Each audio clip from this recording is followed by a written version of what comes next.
has a range of up to 1,300 kilometers.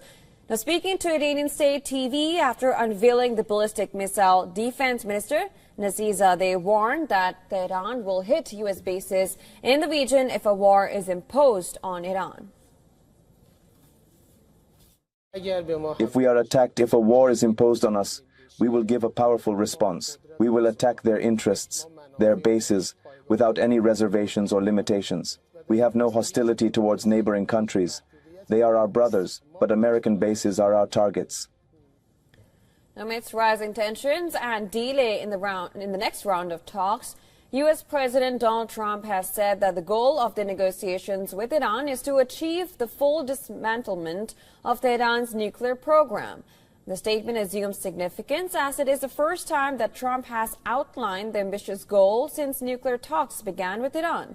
However, Trump added that he is open to hearing arguments in favor of Iran having a civilian nuclear program, an idea that is poorly supported by Secretary of State Marco Rubio. Meanwhile, Iran-backed Houthi rebels reported around 10 strikes in and around capital Sana'a. According to Houthi Health Ministry, at least 14 people were wounded in the American strikes. The American strikes come a day after a missile launched by Yemen's Houthis struck Israel's Ben Gurion International Airport. The rebel group has now pledged fresh strikes on Israeli airports. In a video statement, Houthi military spokesperson Yahya Sarrea warned that the rebel group would repeatedly target the Ben Gurion Airport and will impose a comprehensive air blockade.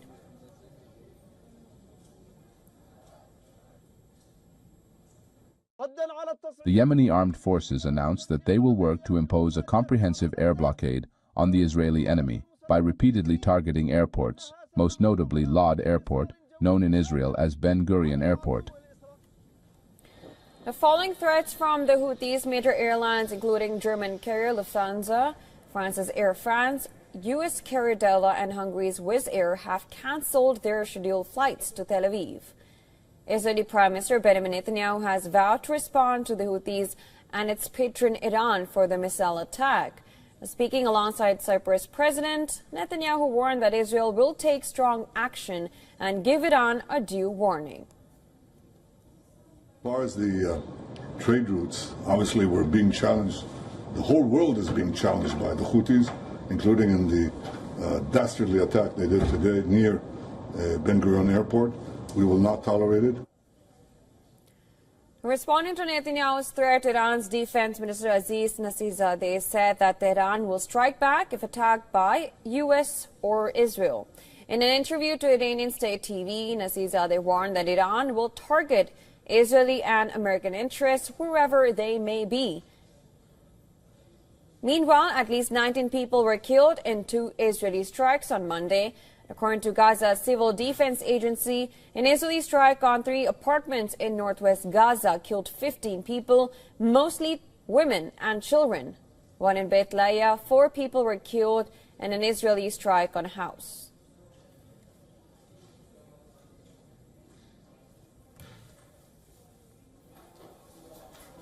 And Israel gave a stern warning to Iran, saying it would do to Iran what it has done to Hamas in Gaza.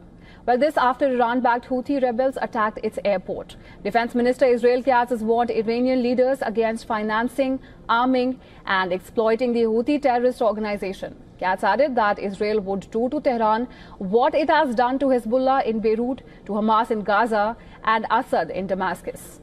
He reiterated that Israel would not allow any entity to harm the country.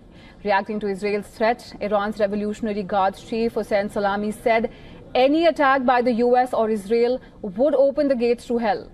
On May 4th, Yemen's Houthis attacked Israel's Ben Gurion Airport, prompting Israeli military to carry out an airstrike on Yemen's airport in Sana'a and 3 power stations. Now, Iran has denied any role in the attack. However, Houthis claim their repeated attacks on Israel and on shipping in the Red Sea are in solidarity with the Palestinians in the Gaza Strip, where Hamas sparked a war in October 2023 by launching an unprecedented attack on Israel. Israel's threat come after Iran and the United States engaged in 3 rounds of nuclear talks, their highest level contact since Washington withdrew from a landmark deal with Tehran in 2018. Israeli Prime Minister Benjamin Netanyahu called for dismantling Iran's nuclear program. Netanyahu said that a credible deal must remove Iran's capacity to enrich uranium for nuclear weapons and prevent the development of ballistic missiles. Now, Iran, on the other hand, insists that its nuclear program is for civilian purposes.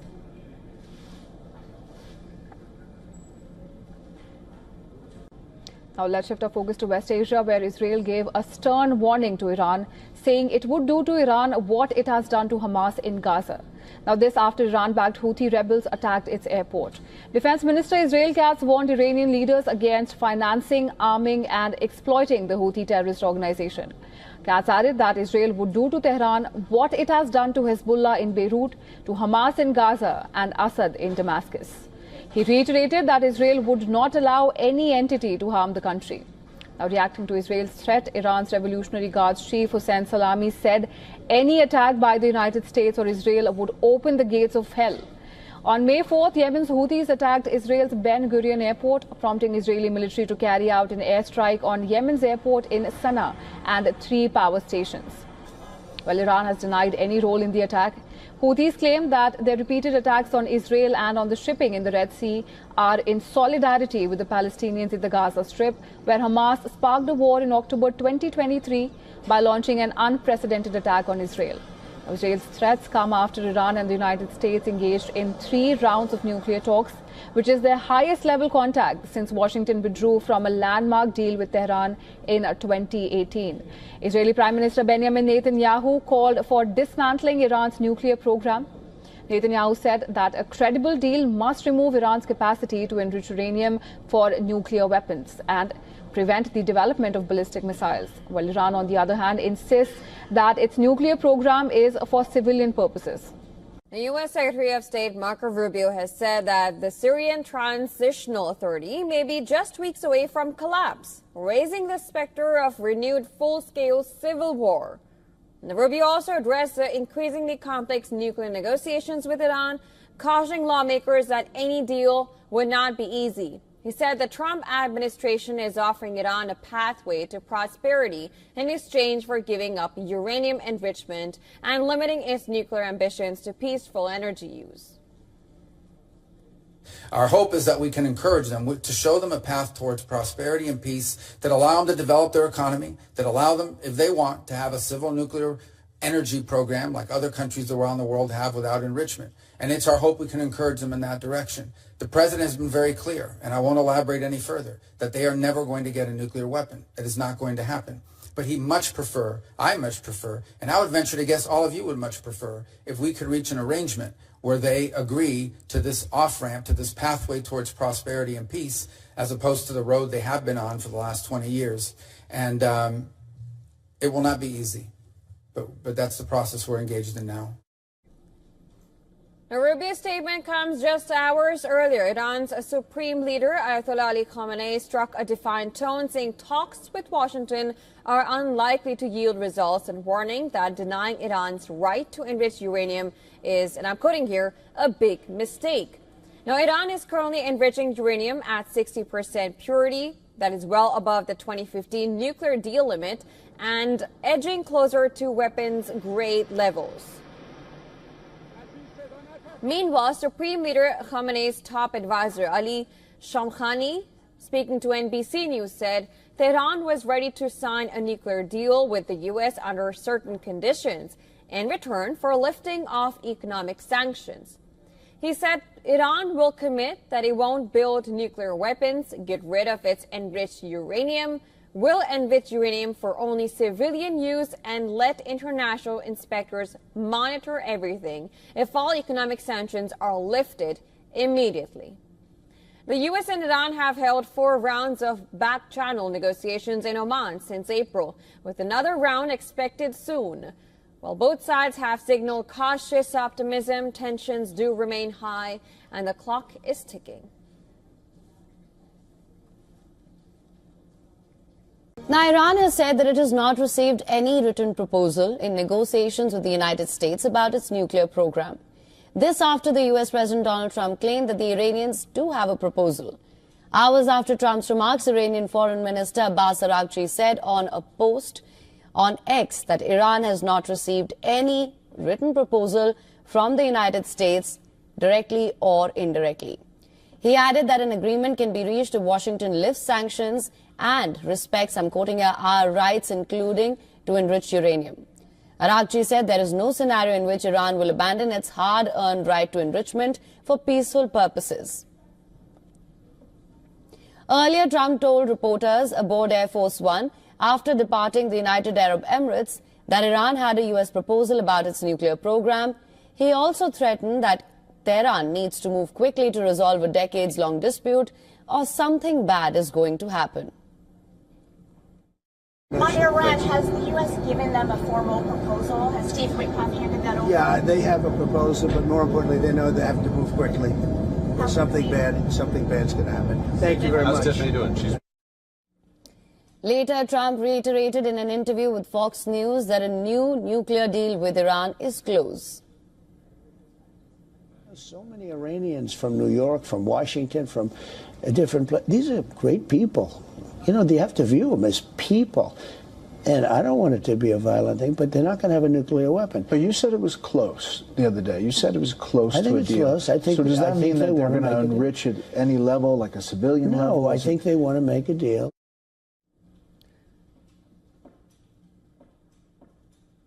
Meanwhile, Iran met with European powers on Friday to discuss its nuclear negotiations with Washington. The meeting in Istanbul followed remarks by Foreign Minister Abbas Araghchi warning of irreversible consequences if Britain, France and Germany move to reimpose United Nations sanctions that were lifted under a landmark 2015 agreement. Iran's Deputy Foreign Minister Kazim Garibabadi, who attended the talks, said, and I'm quoting yet again, "We exchanged views and discussed the latest status of the indirect nuclear negotiations and the lifting of sanctions." He added that if necessary, Tehran would meet again with the European parties to the 2015 deal, along with China, Russia and the US to continue discussions after several meetings since last year. Trump had torpedoed the Iranian deal during his first term by unilaterally abandoning it in 2018 and reimposing sanctions on Iran's banking sector and oil exports. Amidst the contrasting comments from the US and Iran, the Iranian President Masoud Pezeshkian has reaffirmed his country's commitment to continue with nuclear negotiations with Washington.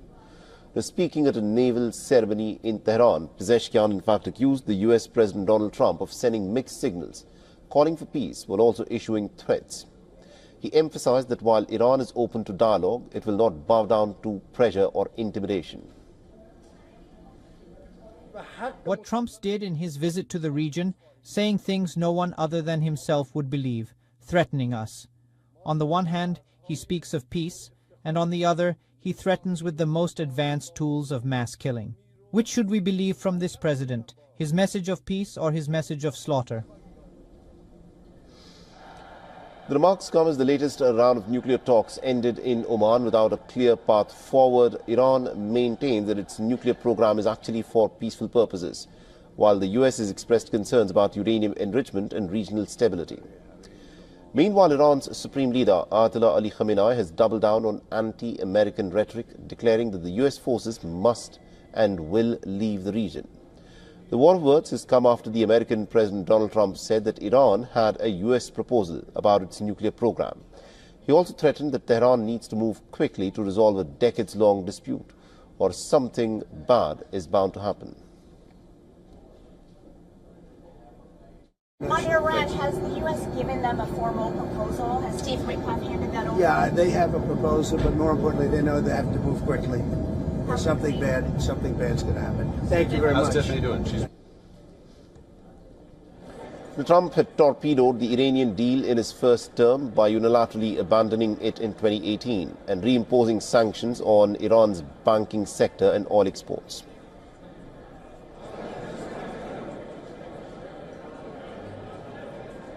So amidst the rising tensions in West Asia, the Israeli Air Force has conducted drills simulating the Iranian missile attack on the Israeli air bases targeted by Tehran in April and October 2024. Now, this is according to a report by the Khan public broadcaster, which has added that the drills were aimed at boosting readiness in case of the ongoing nuclear talks between the United States and Iran were to collapse. Now, the Iranian airstrikes in October 2024 had reportedly targeted the Nevatim air base in southern Israel, the Tel Nof air base in central Israel, and also the Mossad spy headquarters in Gilead. While the strikes in 2024 April had targeted the Nevatim and the Ramon air base, both in southern Israel. The Israeli Air Force drills are taking place amidst reports that Tel Aviv has not ruled out the possibility of staging an attack on Iran's nuclear facilities in the coming months. Last week, the New York Times had reported that the state of Israel had prepared to strike the Iranian nuclear facilities in the month of May in order to delay Tehran's capacity to build a nuclear weapon. In other developments, at least about 8 U.S. Air Force C-17 Globemaster transport aircraft were tracked flying from the Ramstein Air Base in Germany to Israel's Nevatim Air Base on Sunday. Now, the operation, reported by the open source intelligence monitors, has been part of a broader U.S. mission to bolster Israel's defenses since the 10th of April. At least about 25 C-17 flights have reportedly landed in Israel, ferrying what are described as air defense systems. Now, Israel's Nevatim Air Base is one of the largest bases that is operated by the Israeli Air Force. It hosts the advanced aircraft like the F-35 stealth fighters and also serves as a hub for missile defense systems, including the U.S. Army's THAAD battery that have been deployed nearby. Due to its proximity to potential threats, it seems that efforts are now being made to fortify the Nevatim Air Base and also to position it as a frontline bulwark against any kind of an Iranian missile strike. Meanwhile, the Pentagon advisor Dan Caldwell, who was fired with several other Defense Department officials amidst the leak investigations, has warned of the risks that are involved in a war with Iran. Now, speaking with the U.S. commentator Tucker Carlson, he said that a war with Iran risks being incredibly costly in terms of lives and also in terms of dollars, and could cause extreme instability across the Middle East. He's also added that it could be lives of Americans, Saudis, Iranians, Iraqis, and also Israelis. On the other hand, the U.S. Central Command has shared some new footage of its campaign against the Houthis, saying that the U.S. aircraft Harry S. Truman continues with its round-the-clock attacks in the Red Sea against the Houthis. On Monday, Yemen's Houthis said that the U.S. attacks on Sana'a had killed about 12 people and wounded 34 others. Later, a military spokesperson said that the attacks on U.S. aircraft carrier and the State of Israel were also given effect.